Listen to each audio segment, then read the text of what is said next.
తెలంగాణ అభివృద్ధికి కేంద్రం పూర్తి సహకారం అందిస్తుందని హామీ ఇచ్చారు ప్రధాని మోదీ.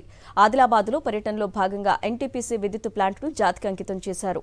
రైల్వే, రహదారులు తదితర 6 ప్రాజెక్టులను వర్చువల్గా ప్రారంభించారు.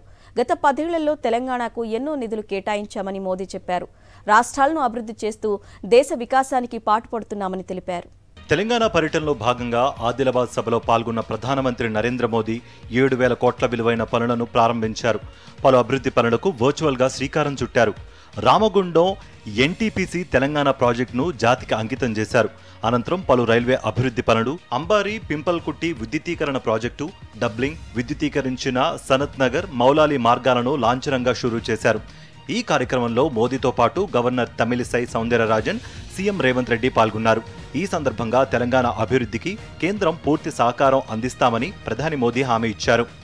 तेलंगाना के लोगों ने देखा था, उसे पूरा करने में केंद्र सरकार हर तरह से सहयोग कर रही है. तेलंगाना में 800 मेगावाट 800 मेगावाट बिजली उत्पादन की क्षमता वाली एनटीपीसी की दूसरी यूनिट का लोकार्पण हुआ है. తెలంగాణ అభివృద్ధి విషయంలో కేంద్ర ప్రభుత్వ సహకారంతో ముందుకు వెడతామన్నారు సీఎం రేవంత్ రెడ్డి. కేంద్రంతో ఎలాంటి ఘర్షణాత్మక వైఖరిని అవలంబించబోమని, ఎలాంటి భేషజాలాలు లేకుండా కలిసి పనిచేస్తామని అన్నారు. రాష్ట్రానికి పెద్దన్నలా మోదీ సహకారం అందించాలని కోరారు రేవంత్.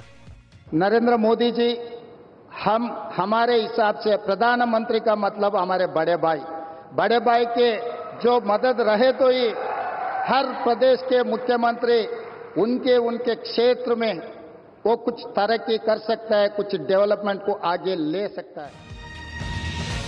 దేశంలో పేదలు, దళితులు, ఆదివాసీల అభివృద్ధికి కృషి చేస్తున్నామని స్పష్టం చేశారు ప్రధానమంత్రి. గత 10 ఏళ్లలో పేదరికం నుంచి 25 కోట్ల మంది బయటపడ్డారు. ఆర్థిక వ్యవస్థ బలపడితే దేశంపై విశ్వాసం పెరుగుతుందన్నారు ప్రధాని.